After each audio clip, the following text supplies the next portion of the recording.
오늘 터가 무너지면이라는 제목으로 하나님의 말씀을 함께 생각합니다. 우리 인생에는 우리가 원치 않은 일들이 발생할 때가 있습니다. 우리 연초만 해도 코로나19 바이러스 문제로 우리의 삶이 이렇게 심각한 상황을 겪으리라고 누가 생각했겠습니까? 삶의 곤고함이 점점 무거워지는 시기입니다. 사실 곧 다시 만날 줄 알았는데 이렇게 시간이 흐르도록 못 만나니 참 마음이 힘듭니다. 사랑하는 창조의 식구들 안녕하시죠? 많이 보고 싶습니다.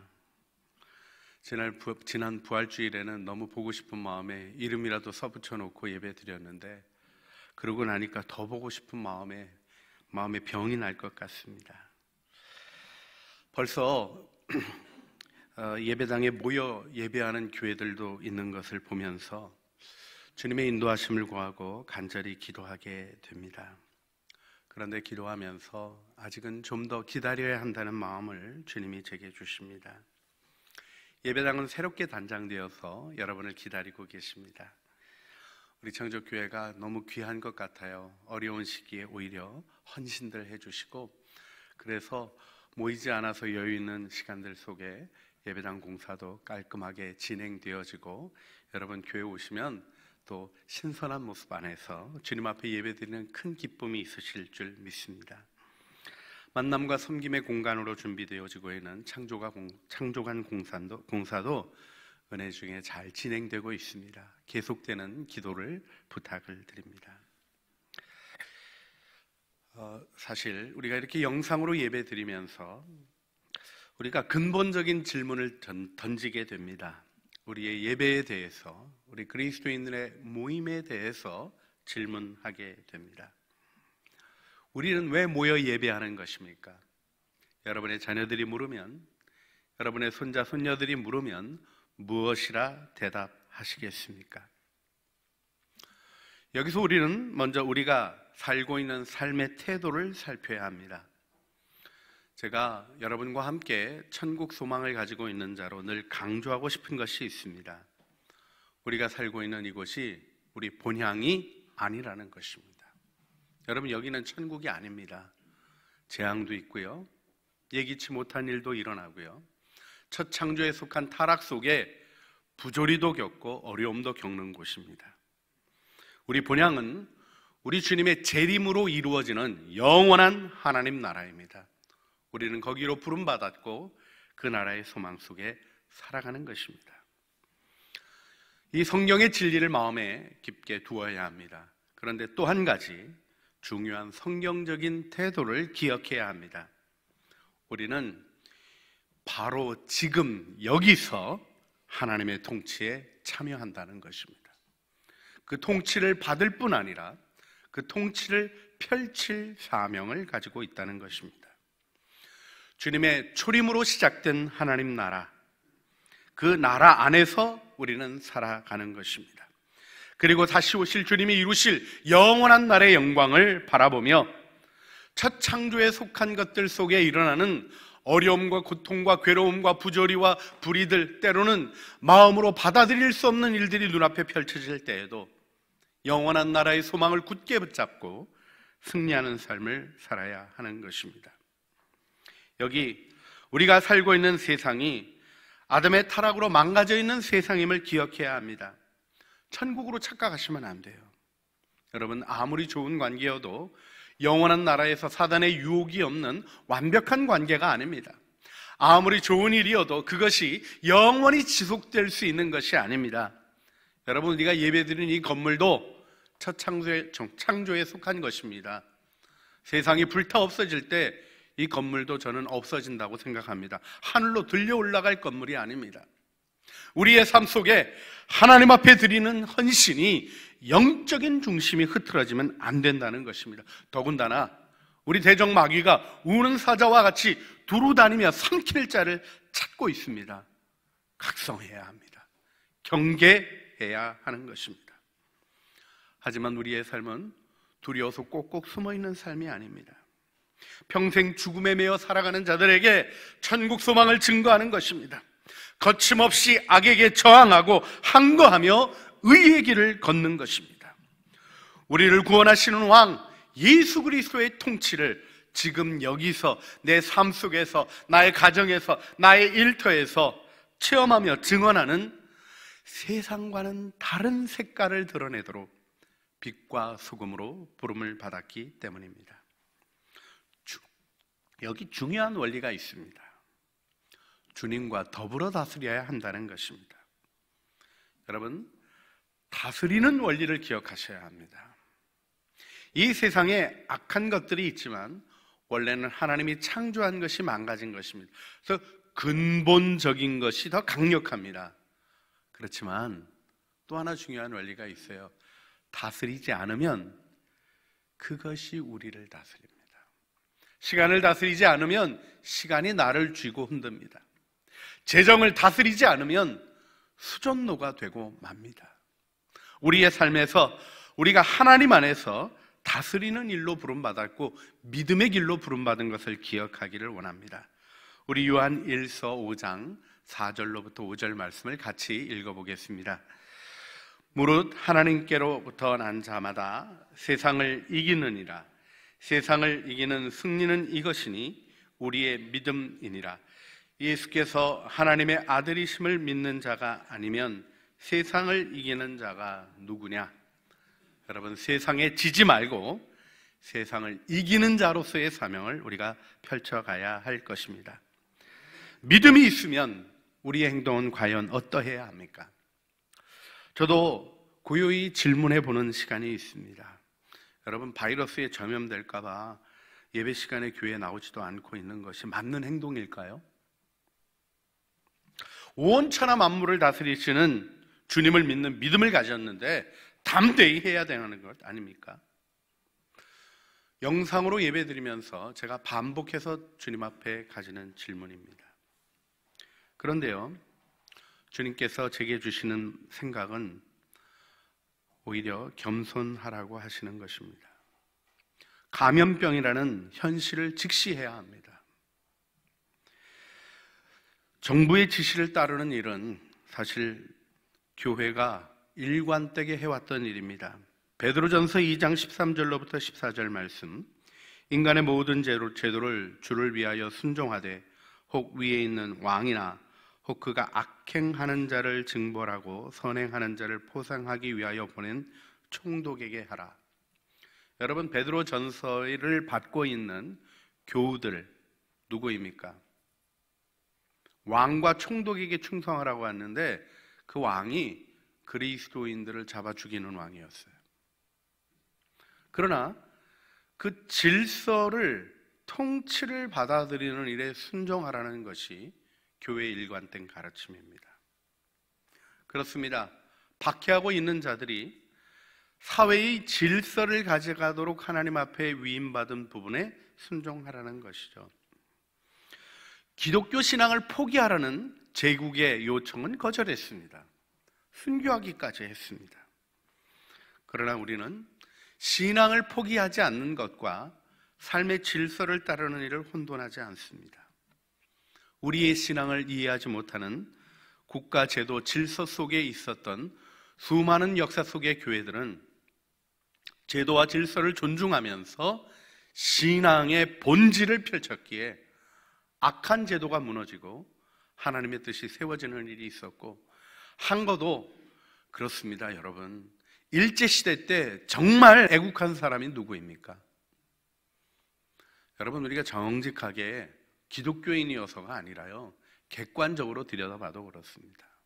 은혜를 받고 천국 소망이 있는 자들이 두려움 없이 일본의 압제를 저항하고 하나님의 뜻을 따라 나아갔던 것입니다. 여러분, 이 일들 속에 있는 지혜를 주님께로부터 구하는 은혜가 있기를 바라는 것입니다. 더구나 여러분, 코로나19 바이러스 전염병입니다. 재난이죠. 여러분, 재난이 있는데 내가 믿음을 가졌으니 괜찮다 이렇게 얘기하는 것은 만용이지 진정한 믿음이 아닙니다. 여러분, 전쟁이 일어나서 총알이 막 날아다니는데 생명은 주께 속한 거야 하고 일어서서 걸어 다니시겠습니까? 그럼 총 맞아 죽는 거예요. 잘 모르세요? 너무 명백하잖아요. 하지만 사명이 있으면 총알이 날아가는 곳에서도 달려가는 게 그리스도인입니다. 하나님이 주신 사명이 이끄는 것이냐, 내 마음의 욕심이 끌고 가는 것이냐를 분별해야 되는 것이죠. 여러분, 우리가 예배를 영상으로 전하는 것은 믿음의 문제가 아닙니다. 사랑의 문제입니다. 연약한 분들이 계시잖아요. 여러분 어떠신지 몰라도요, 제게는 우리 함께 교회를 섬기고 계시는 소중한 분들이 계십니다. 여러분, 이분들 모두가 나이 드셔서요, 때로는 막 정신이 오락가락 하시는 순간에도요, 딱 붙잡고 예수 믿으시죠? 하면 정확하게 대답하시는 믿음의 식구들을 가지고 있는 제가 자부심이 있습니다. 이분들 하나님 나라를 선물로 받으신 분이기에 세상에 어떤 것도 흔들리지 않을 것입니다. 할렐루야! 자랑스럽습니다. 하지만 저는 조심 없이 행하며 이분들을 질병으로 위협할 마음이 조금도 없습니다.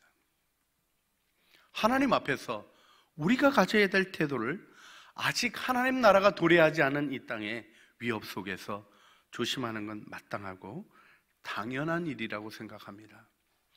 여러분 보시기에 좀 답답하더라도 제가 기도하며 보수적으로 나가는 일에 대한 부분을, 디펜시브하게 나가는 일들에 대해서 마음을 담고 함께 기도해 주시고, 연약한 지도자이지만 하나님의 뜻 이루어가도록 기도해 주시기를 부탁을 드립니다.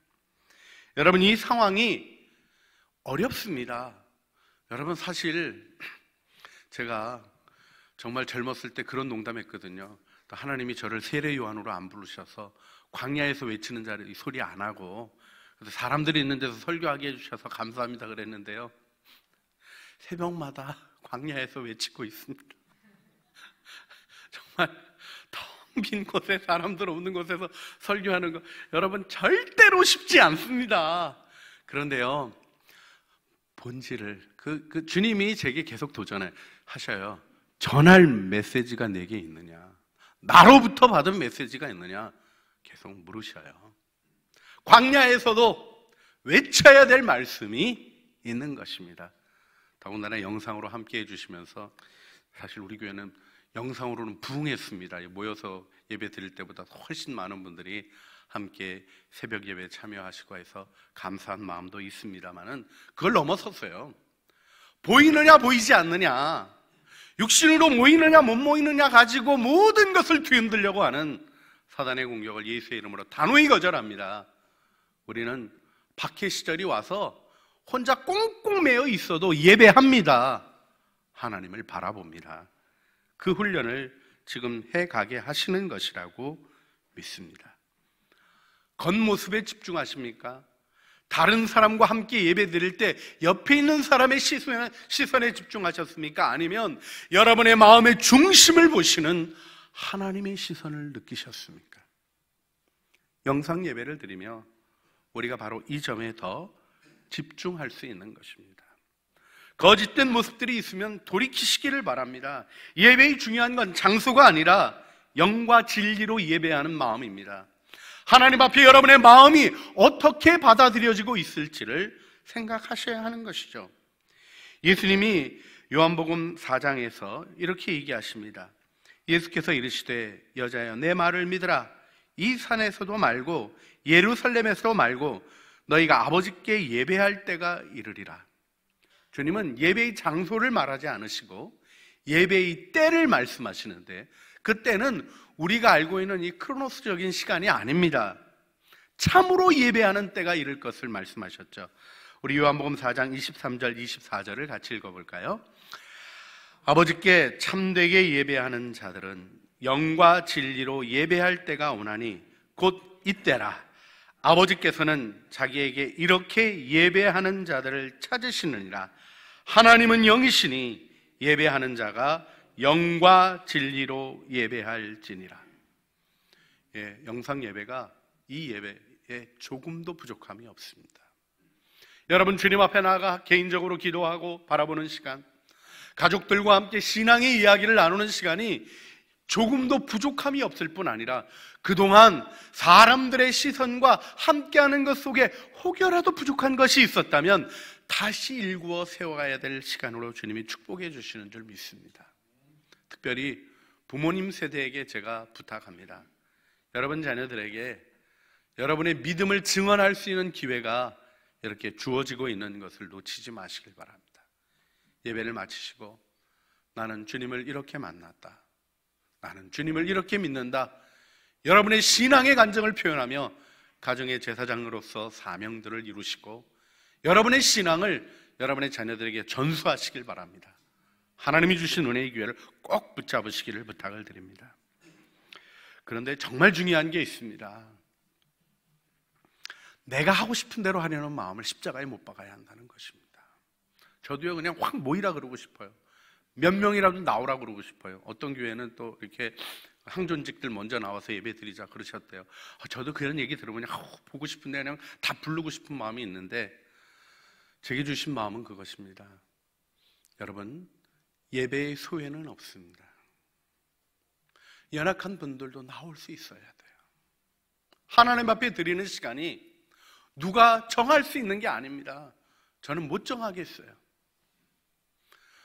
하나님 안에서 우리에게 열려진 시간을 기다리는 것이 주님을 믿고 의지하는 자의 마땅한 태도라고 믿습니다. 영상 예배를 드려보면 여러분, 마음의 현 주소를 볼 수 있게 됩니다. 집중하기 어려우신 분들 계십니다. 예배에 집중으로 훈련하셔야 됩니다. 사람이 볼 때에는 그 시선 때문에 움직여가지만 보지 않고 익숙한 가족들 안에서는 흐트러진 모습으로 예배하실 수 있어요. 그 모습을 보셔야 합니다. 그리고 세우셔야 합니다. 하나님이 보시고 귀히 여기시는 모습으로 아무도 보지 않더라도 내 마음을 아시는 주님을 의식하는 믿음의 의식을 세워가야 하는 것이죠. 여러분, 이때 질문하게 되는 게 하나 남아있긴 해요. 이 감염병이 확산되는 이 악한 상황, 이거 어떻게 이해해야 하는가 하는 것입니다. 여러분, 분명히 기억하시길 바랍니다. 하나님은 악을 만드시는 분이 아니에요. 주님이 만드신 게 아닙니다. 우리 인간이 창조 질서를 따르지 아니하며 발생된 문제들과 깊이 연관되어 있습니다. 그런데요, 주님은 우리가 만든 죄로 우리가 고통받을 때 아파하시는 분이시라는 것입니다. 나사로의 죽음 앞에 그를 탁 일으켜 세우실 능력이 계셔서 나사로야 나오너라 하시고 그를 부활시키실 주님께서 나사로의 죽음 앞에서 눈물을 흘리십니다. 여러분, 우리의 고통을 주님이 누구보다도 깊이 공감하시고 아파하십니다. 세상에 어려운 일이 생길 때 하나님은 멀리 떠나가서 저주를 받아라 이렇게 외치시는 분이 아니셔요. 주님이 그 고통 안에, 우리 안에 계셔서 그 고통을 당하시는 분이십니다. 성경이 이야기하는 하나님은 고통과 무관하신 분이 아니에요. 자신이 결코 만드시지 않은 고난을 우리와 함께 지시고 아픔을 당하시며 우리의 질고를 지시고 우리의 병을 지시고 우리의 저주를 지시고 우리의 죽음을 지시고 십자가를 보여주신 분이십니다. 또한 기억해야 될 것이 있습니다. 하나님은 이 어려움 가운데 있는 자들을 돕는 교회와 함께 하십니다. 그들을 돕고자 하시고 하나님은 교회를 통해서 그 일을 하고자 하시는 거예요. 여러분, 그 일을 기억하셨으면 좋겠습니다. 하나님이 여러분을 사용하시길 원하시는 거예요. 결국 우리는 새하늘과 새 땅의 소망을 바라보며 이 세상의 어리석은 미련을 버리고 여기로부터 영원히 빼앗기지 아니하는 아름다운 가치, 아름다운 삶의 모습, 사랑의 길을 걸어가게 되는 것입니다. 하지만 이렇게 말씀드리면서도 실질적인 문제가 우리에게 있습니다. 우리가 당하는 어려움 속에서 겪는 삶의 현실은 그렇게 녹록하거나 만만치 않습니다. 여러분, 이렇게 어려움이 생기면요, 평소에 어려워졌던 분들이 더 어려우셔요. 재정적인 여유가 있으셨던 분들은 그냥 그런 대로 견디실만 하십니다. 아니, 참 기업들을 움직여 가시는 분들의 어려움이 가볍다는 얘기는 아닙니다. 그런데요, 정말 심각한 실질적인 몸과 삶의 위기를 겪는 분들은 매일매일 수고하시면서 살아갔던 분들 아닐까요? 비교하지 않으려고 해도요, 상대적인 피해의식이 막 생겨지는 때가 이 어려움의 시기입니다. 낙심한 마음이 병까지 얻게 되는 그런 어려움들도 사실 서서히 퍼져가고 있는 것을 보게 됩니다. 그렇습니다. 우리는 눈앞에 펼쳐지는 현실 속에 탄식하게 됩니다. 터가 무너지면 의인이 무엇을 할까? 내가 바르게 살아온 것이, 내가 진실하게 살아온 것이, 내 노력들이 저렇게 무너지고 그동안 쌓아왔던 것들이 흔들흔들거릴 뿐 아니라 아무것도 아닌 것처럼 다 무너지는 순간 과연 무슨 의미가 있을까 고민하게 되는 순간이 우리 인생에는 찾아옵니다. 낙심이 공격을 하는 것이죠. 여러분, 앞으로 닥쳐질 경제적인 어려움은 코로나 바이러스 위기보다 더 클 것이라는 일반적인 예측을 함께 기억하게 되면 어렵습니다. 우리 재난지원금들 필요하죠. 그리고 조금이라도 이 일을 통해서 일어나기를 소망하는 마음이 우리 모든 국민들 안에, 많은 국민들 안에 있는 것 같습니다. 저도 그 일에 반대하지는 않습니다. 그런데 이거 엄청난 손실을 미래로 넘기고 있는 것이라는 사실도 직시해야 합니다. 우리 애들이 다 갚아야 될 것들을 넘겨주고 있는 거예요. 백신 개발, 여러분, 백신이 하루 이틀에 만들어지는 게 아닙니다. 지금 실험 들어가면 뭐 다음 달, 그 다음 달에는 백신이 나와서 다 맞고 괜찮으리라고 절대로 기대하지 마세요.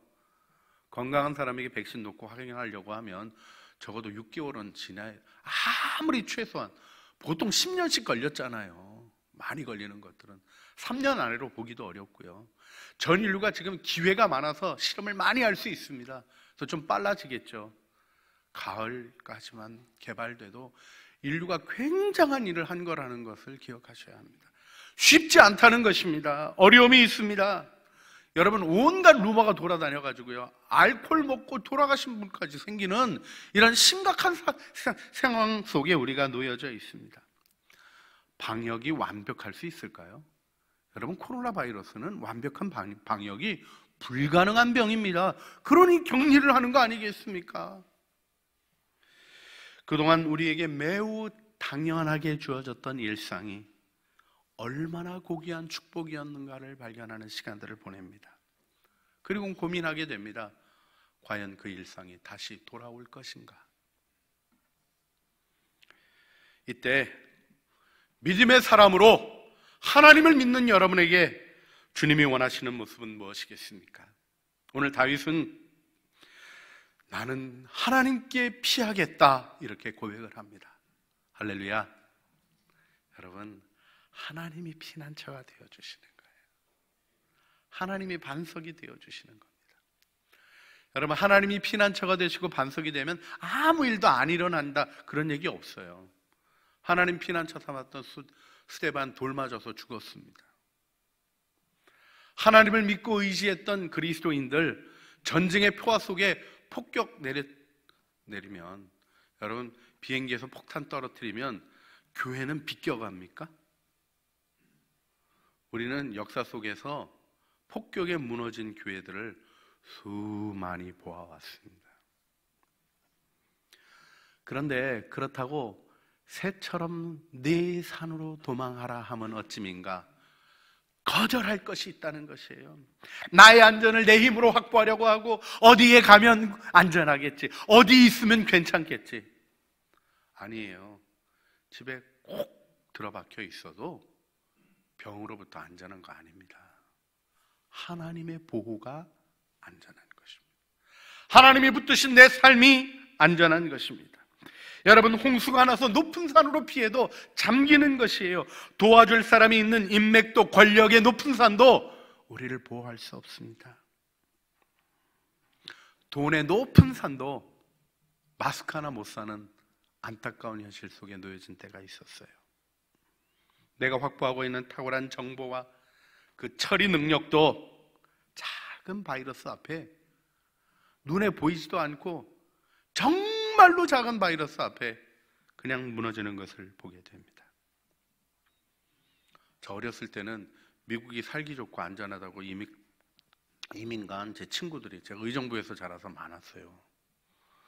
요즘은 거꾸로입니다. 제가 살고 있는 땅을 너무 부러워하네요. 여러분, 이때 다윗의 고백이 우리의 고백이 돼야 되는 신앙의 중심을 붙잡아야 돼요. 내가 여호와께 피하겠거늘 너희가 내 영혼에게 새같이 내 산으로 도망하라 함은 어찌미냐. 왜 그런 얘기를 하느냐? 어두운 데서 내 영혼을 쏘려고 하는구나. 다윗이 꾸짖고 있습니다. 이때 여호와께 피한다는 것이 무엇인가를 우리가 마음에 기억하기를 원합니다. 이 세상에서 영원한 나라로 이어지는 일관된 믿음의 태도를 세우십시오. 하나님은 세상이 흔들 수 없는 하늘의 보좌에 계십니다. 하나님 앞에서 중심을 담는다는 것은 어떤 것입니까? 4절 말씀입니다. 여호와께서는 그의 성전에 계시고 여호와의 보좌는 하늘에 있으며 그의 눈이 인생을 통촉하시고 그의 안목이 그들을 감찰하시도다. 여러분, 하나님의 존재 안에서 우리 종교개혁 신학적으로, 우리 개혁신학적으로는 꼬람되어 하나님 앞에서라는 표현이 있습니다. 하나님 앞에서라는 것은 하나님을 의식하는 것이고, 오늘 다윗의 표현대로라면 그의 눈이, 하나님의 눈이, 하나님의 아인이, 하나님의 눈이 우리를 살피시고, 그 다음에 또 뭐라 그래요? 그의 안목이 그랬는데, 이 안목이라는 번역한 말은 눈꺼풀이, 하나님의 눈꺼풀이 그들을 감찰하신다. 여러분, 하나님의 보호 안에 사는 제일 중요한 믿음의 중심은 하나님의 시선을 의식하는 것입니다. 여러분의 삶을 보시는 하나님의 사랑의 시선과 만나면요, 그 사랑하는 연인들이 눈빛이 마주치고 있을 때는요, 세상이 다 없어진다니까요. 여러분, 이것이 우리에게 주신 의식이 아주 중요한 부분이에요. 사랑의 주님과 눈빛을 마주치십시오. 그리고 그 은혜 안에 거하시기를 바랍니다. 가룟 유다는 입 맞추고 배신했지만 베드로는 배신한 자신과 마주치는 예수님의 눈빛에서 회개의 기회를 얻고 다시 일어납니다. 주님과 눈빛을 마주치시는 믿음의 식구들이 되시길 바랍니다.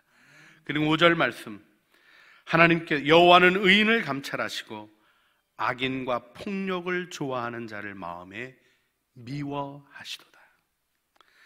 하나님의 시선을 느끼는 것과 함께 꼭 기억해야 될 것은 하나님의 마음입니다. 그 마음은 어떠신 것이라는 거예요. 의인을 감찰하시고, 이 감찰하신다는 말이 이런 거예요.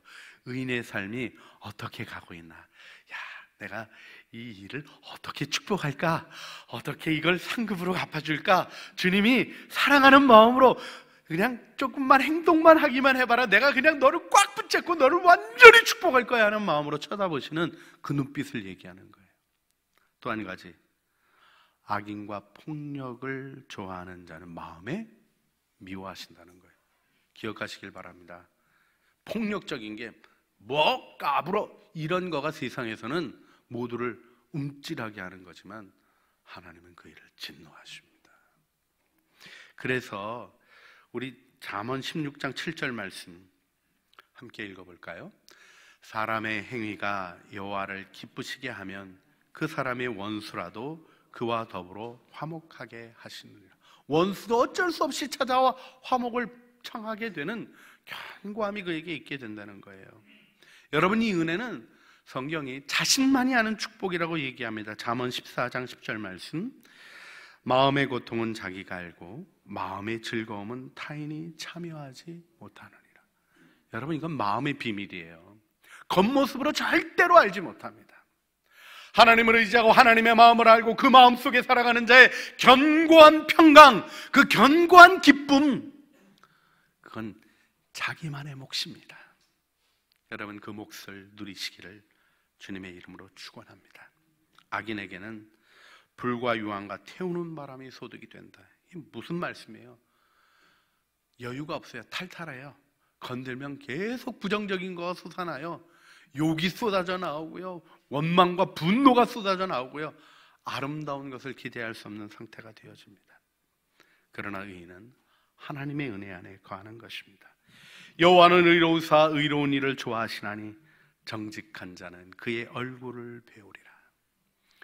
여러분, 하나님의 보호 아래 하나님께 피한 자의 모습의 가장 중요한 부분입니다. 하나님의 얼굴을 뵙는 삶을 누리시기를 주님의 이름으로 축원합니다. 하나님은 내게 복을 주시고 그 얼굴을 내게로 향하사 그 얼굴을 내게로 향하여 드사, 우리 민수기 6장에 나오는 아름다운 축복을 기억하시죠? 여러분, 하나님의 손이 아니라 하나님의 얼굴을 구하는 자가 되어야 합니다. 하나님이 이것 도와주시고 저거 해결해 주시고 하는 하나님의 손이 아니라 사랑의 주님의 얼굴을 구하고, 그래서 여기 그의 얼굴을 뵌다 하는 이 본다, 이 하자라는 이 단어는요, 보다, 깨닫다, 또 맛보다, 경험하다, 이런 뜻이 있어요. 하나님의 은혜 가운데 하나님의 선하심을 맛보시는 은혜가 있으시기를 주님의 이름으로 축원합니다.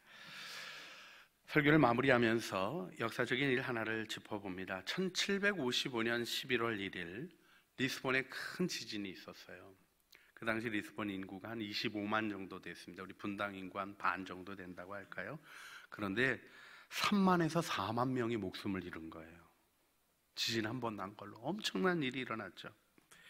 그 당시 교구 성당이 40개, 90개의 수도원, 120곳의 수도회들이 있었습니다. 인구의 10%가 수도사인 도시였어요. 4만 명까지 죽었어요. 엄청난 일이 일어났죠. 로마 캐톨릭은 이걸 어떻게 해석했냐면 신교도, 개신교도들을 묵인한 나약한 신앙심이 부른 심판이라고 얘기를 했어요. 그런가 하면요, 화란에 있는 개신교도들은 미신과 우상숭배, 로마 캐톨릭 의식에 대한 하나님의 심판이라고 얘기했어요. 어떤 게 맞는 말이죠? 어떤 게 맞는가 하고 싸우는 게 대결 구도입니다. 이게 파가르는 거예요. 오히려 사람들의 마음에 동의하게 했던 것은 지진이라는 자연 현상을 받아들이는 거였습니다. 왜 이유를 찾을까요? 종교적으로 이유 찾는데도요, 그 마음에 공포가 있어서 그런 때가 많아요. 하나님을 믿으면 하나님의 두려움을 거두십니다. 하나님의 사랑의 빛이 비춰지면 그 마음 안에서 은혜가 일어나는 거죠. 회개할 일을 보이시면 회개하시면 되는 거예요. 여러분, 어려울 때처럼 회개 잘 되는 때가 없습니다. 두려움이 몰려올 때처럼 내 자신을 깊이 들여다볼 수 있는 기회도 없습니다. 기도하고 발견하고 회개하세요. 그런가 하면 어려움 속에 있는 이들을 돌보라는 하나님의 말씀에 순종하시길 바랍니다. 이거 주님 앞에서 행하시면 돼요. 사람들이 어떻게 판단하느냐, 그런 거 신경 쓰다가 아무것도 못해요. 이번에 우리 성남시에 있는 목회자들 한 13명이 서로 교제하다가 우리 그 돕는 일 하자 그래서 생활비 3분의 1 내가지고 공적 자금에 보내고 어려운 일들 돕는 일을 우리가 좀 실천하자, 그런 거 했어요. 그랬더니 너네만 뭐 이런 얘기도 들었어요. 그런데요, 그런 거 생각하고 뭐 안 하고 그럴 게 아니에요. 여러분, 내가 하면 딴 사람이 부담스럽지 않을까? 다 거짓된 사단의 소리입니다. 하나님 앞에서 내 손을 펼 일이 있으면 펴면 되는 거예요. 내가 할 일을 하면 되는 거예요. 그것을 내가 과시하려고 하고 자랑하려고 하는 것이라면 위축이 되죠. 그러나 주님의 명령에 순종하는 것이라면 환난도 지는 것입니다. 우리가 결국 이 일 속에 있었던 일들이 무엇인가를 생각해 보면 좋겠어요. 영국 놀리치에 줄리안이라는 자매님이 있었는데요, 교회 부속 건물에서 평생 은둔하면서 생활을 하셨는데 사람들이 찾아오면 창문을 열고 얘기를 했어요. 집에서 안 나오시고. 이분이 참 유명하게 남겨준 이야기가 있는데요, 잘 될 거라는 얘기를 남겨줬어요. 근데 그분이 살았던 시대는 1342년생이거든요. 십자군 전쟁의 후유증으로 영국이 많이 힘들 때예요. 더군다나 1337년에서 1453년 100년 전쟁, 프랑스하고 전쟁을 100년이나 했다니까요. 1, 2년 한 게 아니라요, 아주 피폐해져 있던 때입니다. 그리고 영국의 정치적인 혼란은 이루 말할 수 없었던 때예요. 그런데 주님의 사랑을 의지하는 이 자매님이 남겨준 말이 무엇입니까? 모든 것이 잘 될 것입니다. 그리고 모든 것이 잘 될 것입니다. 그리고 이 세상의 모든 일이 다 잘 될 것입니다. All shall be well, and all shall be well, and all manner of things shall be well. 이 얘기를 남겨줬어요. 여러분, 모든 것이 잘 될 것입니다. 왜요? 주님의 사랑이 여러분을 붙들고 계십니다. 우리 바울의 언어로 우리에게 주신 로마서 말씀 8장 28절을 같이 읽어볼까요? 우리가 알거니와 하나님을 사랑하는 자 곧 그 뜻대로 부르심을 입은 자들에게는 모든 것이 합력하여 선을 이루느니라. 아멘입니다. 이 시간 우리가 우리 주님을 바라보기를 원합니다. 보좌에 앉으신 주님을 바라보시길 바랍니다. 주님이 우리의 삶을 통치하십니다. 우리는 실수하여도 우리의 삶을 붙드신 주님은 절대로 실수하지 않으십니다. 우리는 실패하여도 주님은 결코 실패하지 않으십니다. 우리는 범죄하고 죄악을 일으켜도 오히려 그것을 지시고 해결해 주시는 사랑의 주님이 우리 안에 있습니다. 모든 것이 합력하여 선을 이룰 것입니다. 그래서 주님의 시선을 의식하고 주님의 마음을 이해하고 적극적으로 주님의 뜻에 헌신하는 삶에 아름다운 걸음이 있어야 할 것입니다. 주님의 사랑이 이루어지는 일에 믿음의 응답으로 서는 자 되게 하여 주시옵소서. 주님의 시간 속에 모든 것이 아름답게 변할 줄 믿습니다. 우리의 삶을 살피시는 주님 앞에 내 삶을 살피며 내 삶의 상급을 준비하시는 주님 앞에 하나님의 사랑을 경험하는 하나님의 얼굴을 뵙는 삶을 살게 하여 주시옵소서. 주여 한번 부르짖어 기도하시겠습니다. 주여, 사랑과 은혜가 풍성하신 아버지 하나님, 우리가 주님을 바라봅니다. 주님의 은혜 가운데 주님을 사모하며 주님의 은혜를 간구합니다. 우리의 삶을 살피시는 주님, 아무것도 두려워하지 말고 주님을 바라보게 하여 주시옵소서. 우리의 삶을 지켜주시는 주님 앞에 놀라지 말고 겁내지 말게 하여 주시옵소서. 주님이 창조의 식구들을 지켜주십니다. 오늘 예배하는 우리들을 지켜주십니다. 지칠지라도 붙들어 주시고 세상의 환난과 풍파가 몰아쳐도 주님이 우리를 세워주실 줄 믿습니다. 우리의 피난처 되신 주님, 주님을 바라봅니다. 예수님 이름으로 기도합니다. 아멘. 아무것도 두려워 말라. 주 나의 하나님이 지켜주시네. 놀라지 마라. 겁내지 마라. 주님 나를 지켜주시네.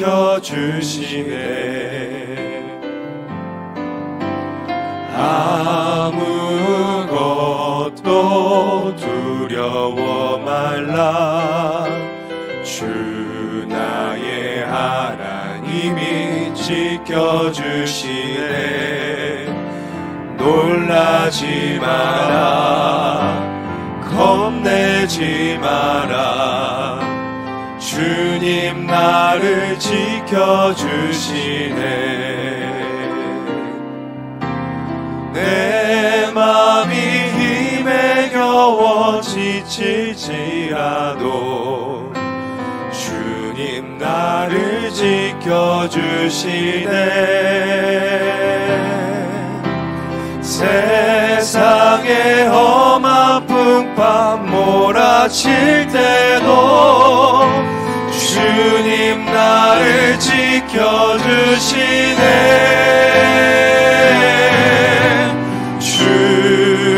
주님은 나의 산성,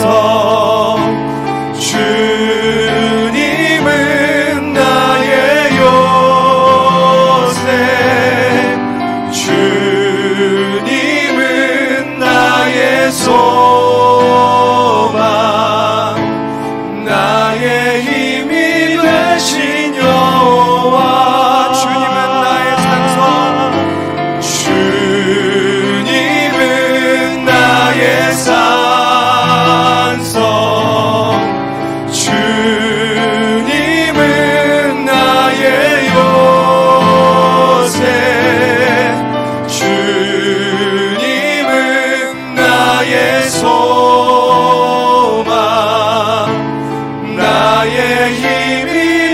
크신 여호와.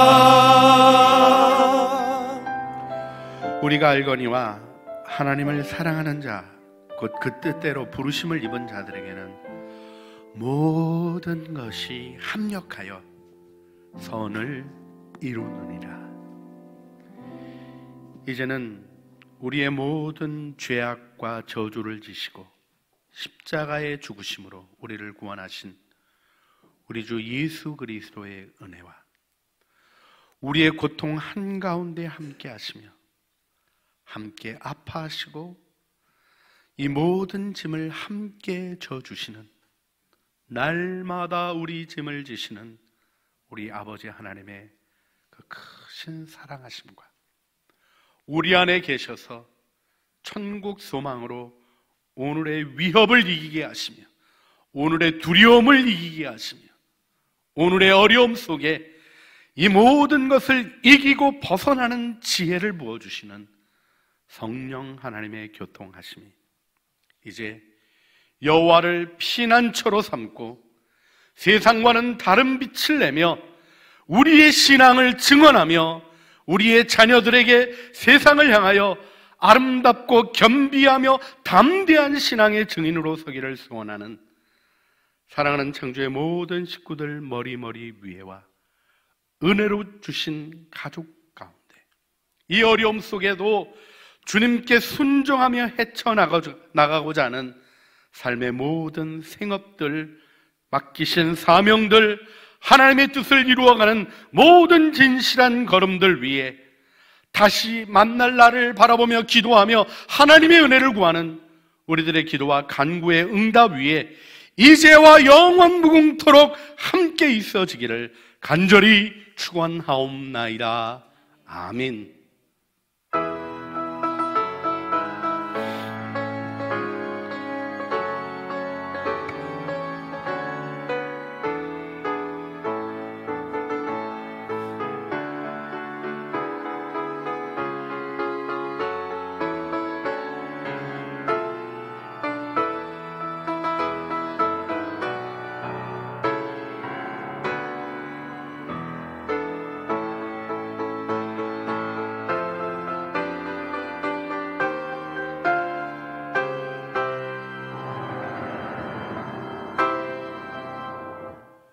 믿음 안에 승리하시는 우리 창조의 식구들 되시길 바라고요. 함께 영상으로 예배드리는 모든 그리스도의 가정들 안에 또 우리 그리스도인들 안에 하나님의 사랑의 축복이 있길 바랍니다.